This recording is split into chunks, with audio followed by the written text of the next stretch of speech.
Good morning to everybody. And now in this presentation, what I want to analyze is the title of the conference, because the title of the conference is the New Strategies and Trends Starting from 2016.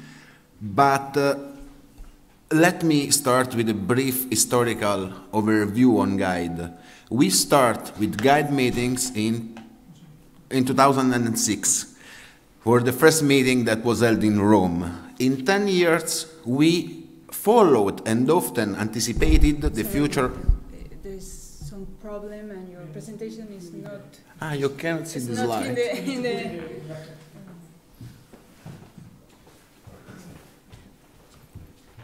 I broke it? No. Probably because it is a PDF. No, my presentation is was a PDF. too. So maybe with the monitor.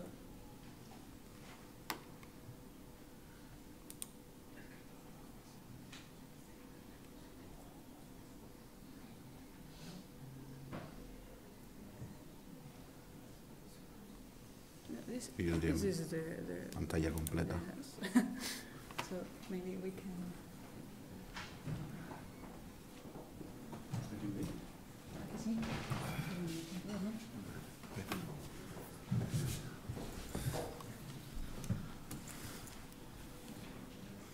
Esto está aquí.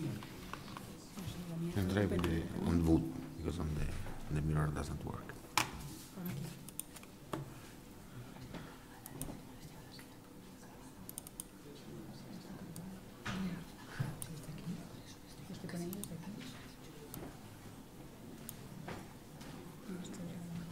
No, ya, pero es que la tenemos que colocar allí. Está espejada aquí. The projector is blinking red, so it's not the slide, it's the projector. So it's blinking Yes, red. it's the projector. Yes. There he is. What? He's here. It's blinking a red light. Yeah, but at least he's showing now. He's got it up, so. Okay. Vamos a ver.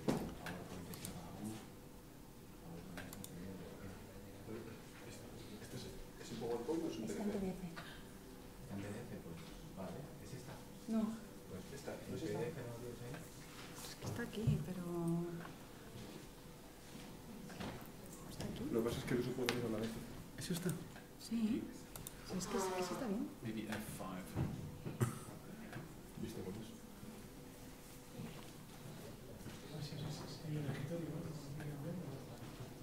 Blinking.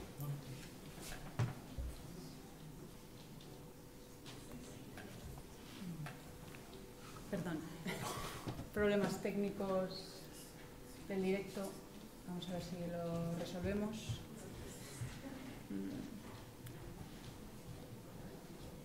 It's number 4. Hmm? Number 4. I didn't do it, no. I didn't touch it. No, no.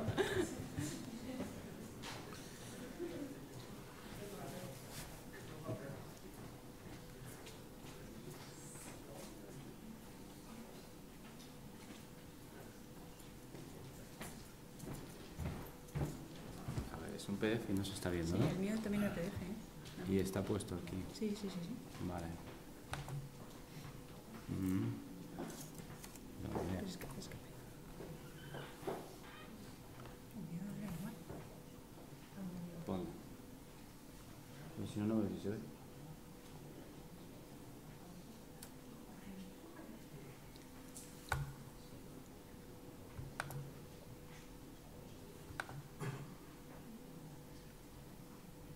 Es esto, ¿no? Sí, sí, sí, es eso. Y está abierto aquí.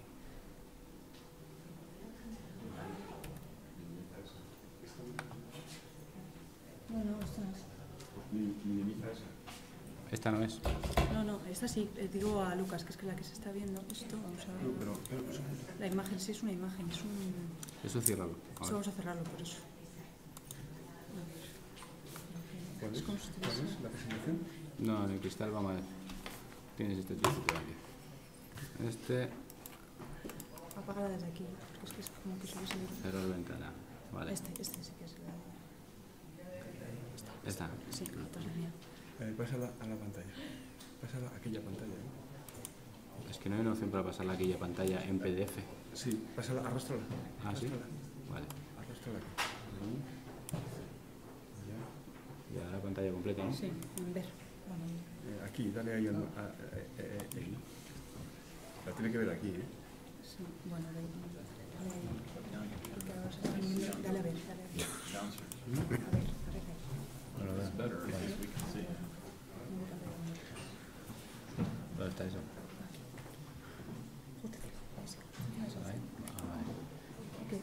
Sorry, Matteo. I can see this side.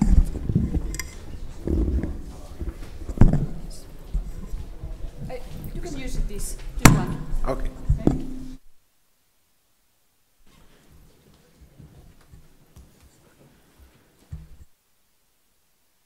Yes. Sorry, thank you for your technical help. So now let me start with the second slide, the one where I were. Because to understand and to study the future trends of the distance learning, if we have a look at the last 10 years in which we have the guides meetings, what we observe. During these 10 years, we often followed the trends of the distance learning and often anticipated the new trends. But to have a look at the future trend in this sector, I concentrate in particular on four main aspects that is crucial for the distance learning: the website development, the computer technology, mobile devices, and I completely agree to what Gorka said this morning, and graphics and game, especially if we think about gamification.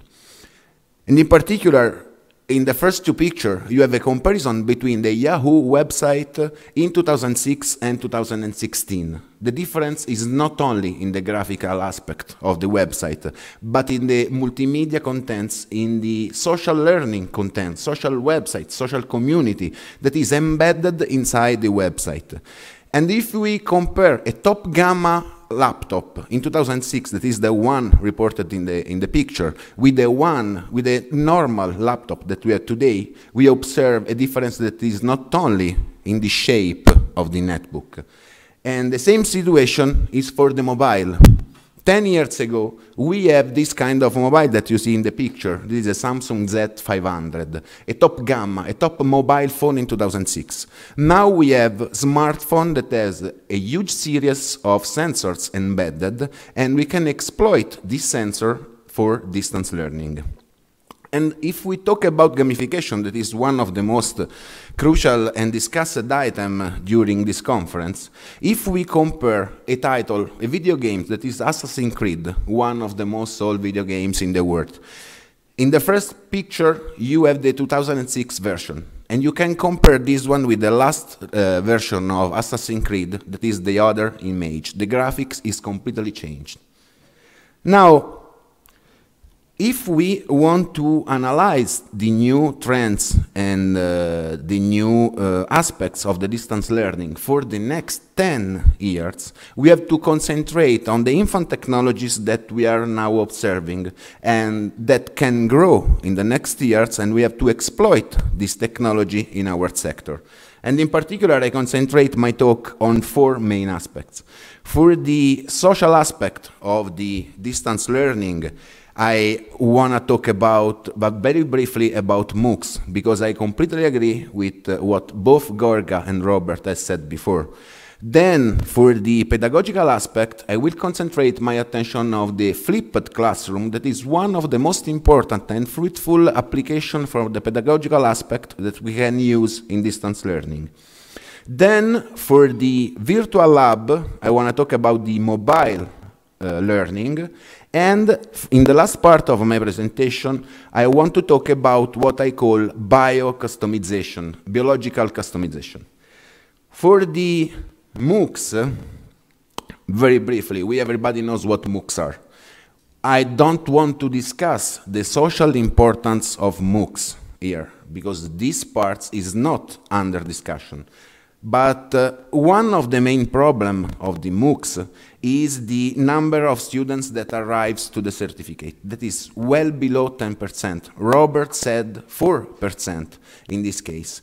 So which are the reasons for this very high dropout rate? Surely the lack of time of students. Then we have the course difficult, the lack of support, the lack of digital skills of the students that have been enrolled in the MOOCs. And moreover, there is no possibility to interaction between teachers and students. Because everybody we talk about MOOCs, we talk about 10,000, 20,000, 100,000 students for a MOOC. There is no possibility of interaction. In a certain sense, the golden rule of the web is valid for the MOOCs, because if you are not paying for a product, you are the product, because you are the final aim of the MOOCs. So now, what we had to do for the future trend, we had to decide what MOOCs has to become in the next year, because in this form, MOOCs are not useful for the students that want to reach a certificate. If a student want to study a single argument or a part of a subject, MOOCs are fantastic. But if you want to reach a certificate, MOOCs do not work. So for this reason, just to give my personal opinion, I talk about SOOCs. What are SOOCs? Selective Open Online Course. Robert talked before about SPOC, Small Private Online Course. Small Private Online Course that works very well in a business sector. For academic, we have to insert a selection inside the MOOC. We have to start as MOOC, massive open, but we have to select our students in order to evaluate student skills and interest, create homogeneous and receptive classes, reduce the number of students, selecting students that are really interested in the subject, and in this way we can have also an interaction of the teacher with the students. In a certain sense, let me conclude on MOOCs, saying that we are still in an R&D phase for the MOOCs. We have to decide now for the next year what MOOCs has to become. For the flipped classroom, that everybody knows how flipped classroom is, in a certain sense, in the traditional version, we have the lecture done by the teacher in class, and then we have the out-of-class activities, the homework by the students. In the flipped version, we have the lecture made, for example, through internet, and then the class activity that is used for discussion, guidance of teacher for the students, discussion students to students, and also one-on-one assistance. Now, how a flipped class is realized now? Too often, flipped classes are organized just moving boring lesson or traditional face-to-face lesson that are recorded and sent through web. And this is the online part of a flipped class that is realized by traditional university. Now, if you want to create a real effective learning, we must include in the online activities video lessons specifically realized for this aim, not just a record of the face-to-face lesson.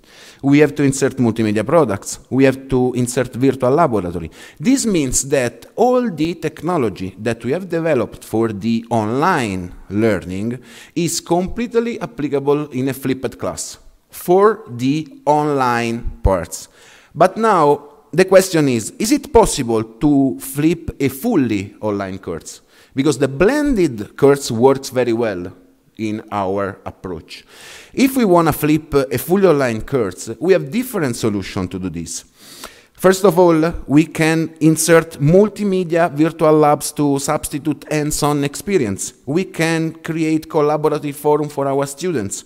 We can create a dedicated hashtag, for example, on social network, specifically for the course that we are teaching. In this way, we can move from a flipped class to a version that I call e-flipped class, in which all the course is online, but the pedagogical approach is the one of the flipped class. And this approach can work very well also for the fully online academics.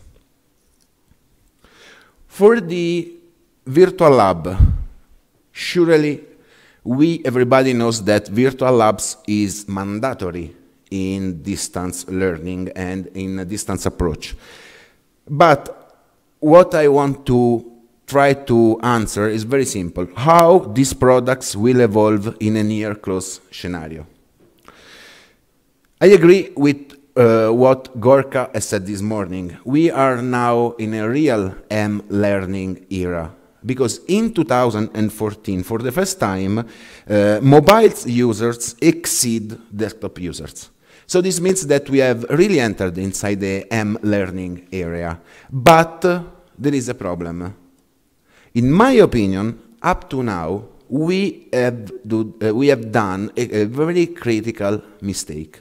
We have used smartphone just as small screen to display our multimedia product.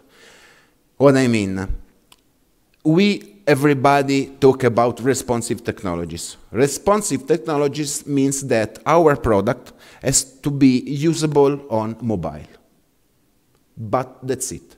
When we talk about smartphone present devices, we have a huge series of integrated sensors inside the smartphone that we have to exploit, that we can exploit to produce our multimedia products.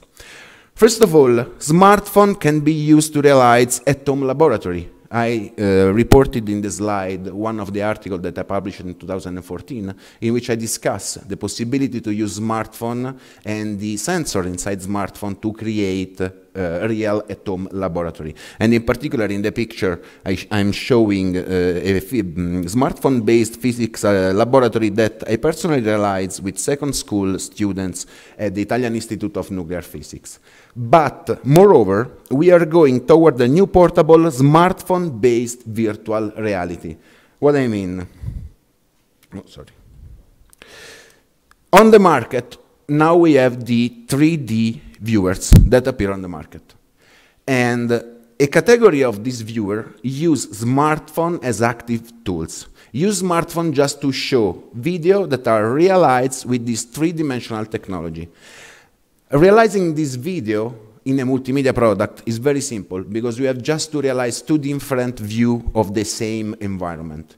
Using this technology, you can create a real three-dimensional laboratory in which students can enter through these visors. So you have realized a real three-dimensional environment. For example, we can realize a Roman history laboratory in which students using these viewers enter inside the ancient Rome.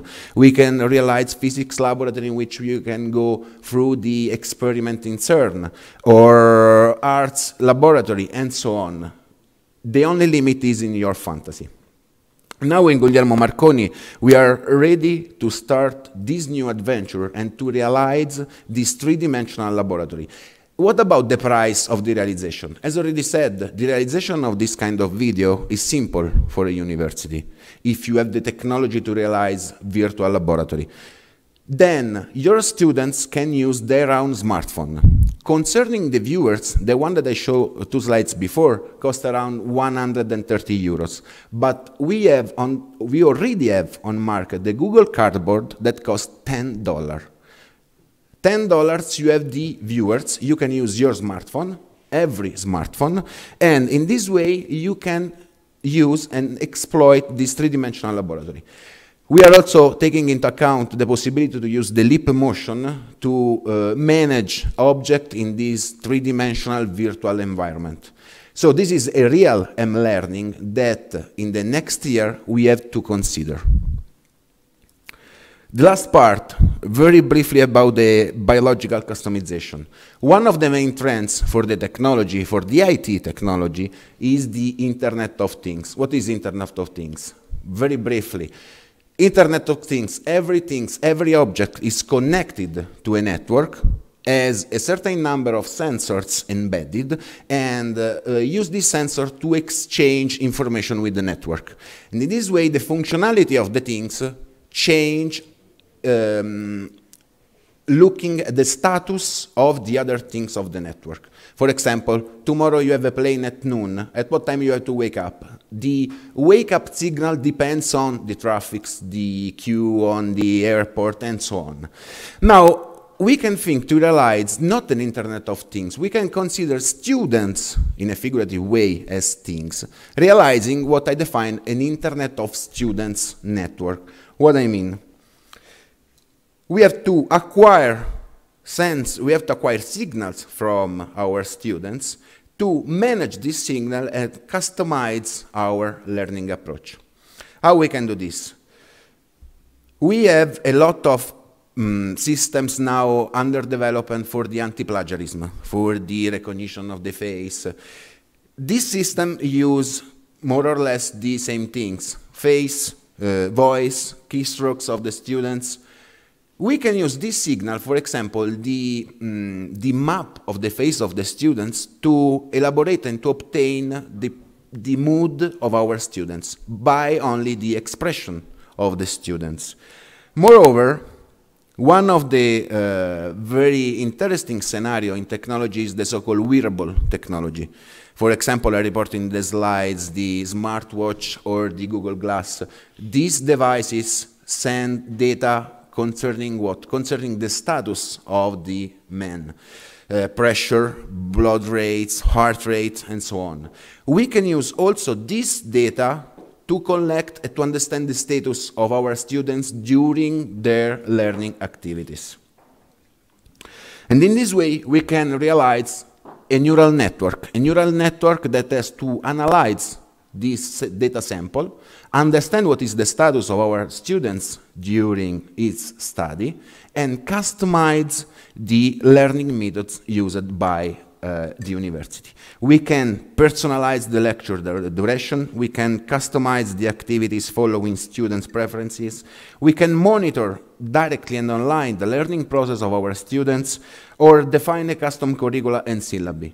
And this is a network that already exists. We have only to learn how to manage this data, but we are ready to start also this sector. To conclude, concerning MOOCs, in my opinion, we have to decide what we have to do. We are still in an R&D phase. We have to decide how MOOCs has to transform in the next year. For the pedagogical point of view, a very interesting aspect is the one related to the flipped classroom.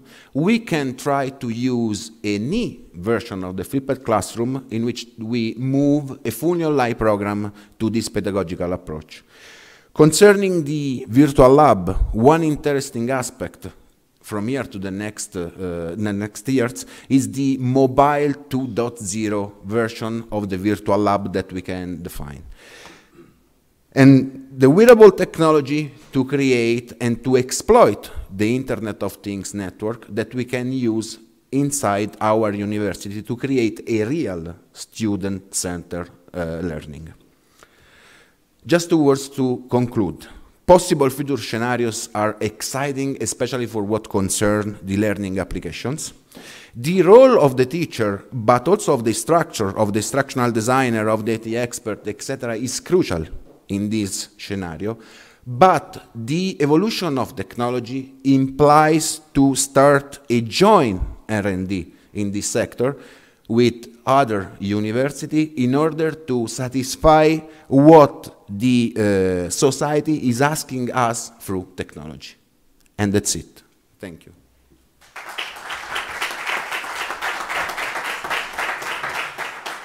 Thank you very much, Matteo. Sorry for the technical problem. So now, just what's the role of teacher in this kind of scenario? In which scenario? The one related to the Internet of Things? Internet of Things, laboratories, virtual laboratories. For the MOOCs, I think that the teacher has to be the guide for the next version of MOOCs. Because if you don't have interaction between teachers and students, you cannot succeed in the optimization of the learning process. The role of the teacher, I think that is increase in the next year, because teacher becomes a real point of contact with students in every scenario we have to consider. But the multidisciplinary parts of the academics of the university will be crucial. And this means that a single teacher cannot work alone, but we have to create a network of teachers, not only inside the same university, but also in a network of university that works in the same sector. Because in this way, we can succeed to anticipate, also in this case, the scenario.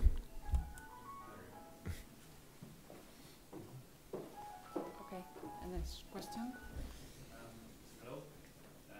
Thank you for this interesting talk, Matteo Martini. I think you put together the classroom and virtual labs, and also with the technology. Thank you very much. Okay, that's right. I'm Professor Bravo at UDIMA, Madrid Open University. Thank you for this interesting talk, Professor Martini. And I think you put together flipped classroom with virtual labs, and also you use the technology of virtual reality through the car glasses or something like this, or Google car glasses. I used this technology, and I think one of the pitfalls is the duration of the battery.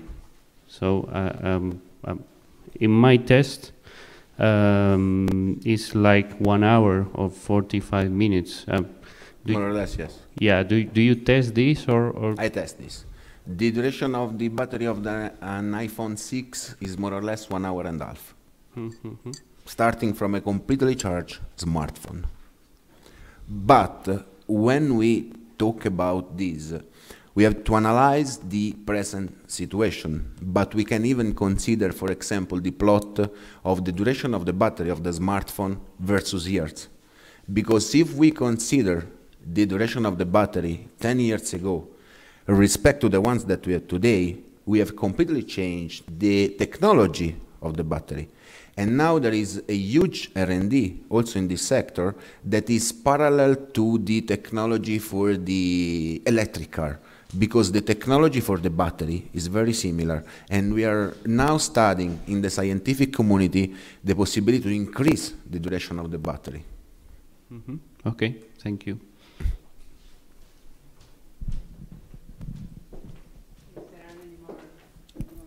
Is there any more questions for Robert or maybe for Matteo? Not for me? No? Okay. Okay, if that's the case. Thanks very much for such an interesting presentation. Yes? Sorry, I had a question. I'm Dr. Allen from the University of Phoenix. And my question is, with the increasing technologies, what are your recommendations for how to improve the ability for faculty to manage the technology? There have been some issues regarding faculty's ability to manage the advancing technology in the classroom.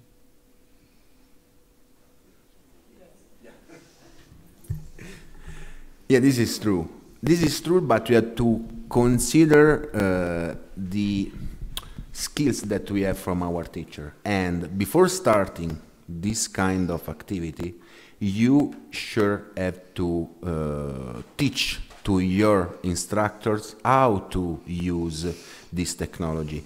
Because nowadays we cannot consider also a continuous learning of the structure of the university. Because as I wrote in the slides, 10 years ago, we have the guys that enter inside our university that are digital natives, because they were born after 1990. Now we have the advanced digital born guys. And to satisfy the request of this new students community, we ourselves has to teach, has to learn how to satisfy, and we have to learn how the technology evolves, not only in 10 years, but nowadays years by years.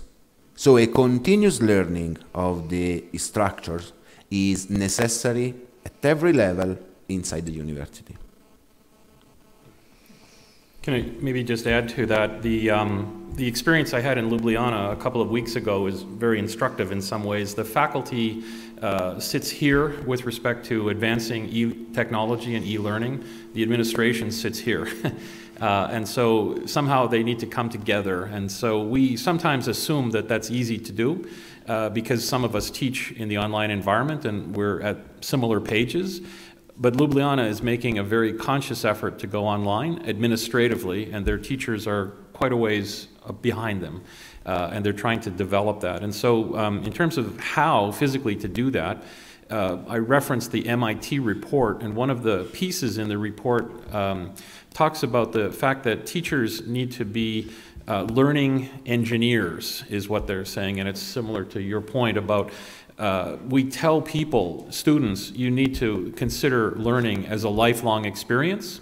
And many of us don't adopt that philosophy ourselves. And so it's do as I say, don't do as I do. And so it's important that we consider bridging that gap incrementally, but supporting it from an administrative point of view, having sessions like this, having maybe more online sessions that we can attend, and really encouraging our faculty with a carrot, not with a stick, to embrace the technology. And sometimes we use a stick as administrators instead of a carrot. So it's a very good question. Thank you.